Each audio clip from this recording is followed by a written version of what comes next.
బజ్జీ అనే స్నేహపూర్వక తేనెటీగ. లీల తన తోటలోని రంగురంగుల పువ్వులను చూసి ఆనందించేది.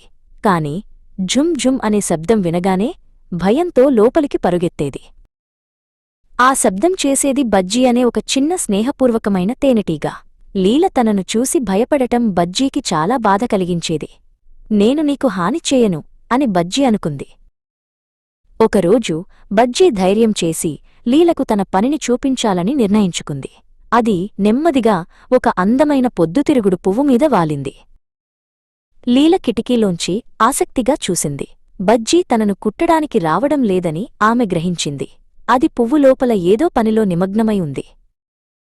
బజ్జీ పువ్వు మధ్యలో ఉన్న మకరందాన్ని తాగడం మొదలుపెట్టింది.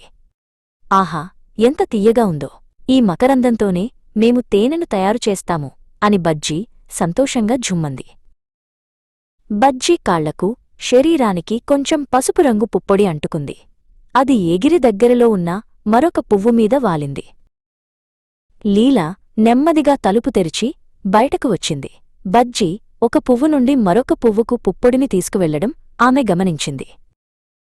బజ్జీ లీలను చూసి స్నేహంగా ఝుమ్మంది. మేము ఇలా పుప్పొడిని వ్యాపింపజేయటం వల్లే పువ్వులు పూస్తాయి, పండ్లు, కూరగాయలు కాస్తాయి. మేము భూమికి సహాయం చేస్తాము. లీలకు ఇప్పుడు అర్థమైంది. తేనెటీగలు మనకు హాని చేయడానికి కాకుండా సహాయం చేయడానికి ఉన్నాయని తెలుసుకుంది. ఆమె ముఖంలో భయం పోయి చిరునవ్వు వచ్చింది. అప్పటినుండి లీల తేనెటీగలకు భయపడటం మానేసింది. ఆమె తన తోటలో బజ్జీతో కలిసి ఆడుకుంటూ పువ్వులు పూయడంలో సహాయం చేస్తున్నందుకు దానికి ధన్యవాదాలు చెప్పేది.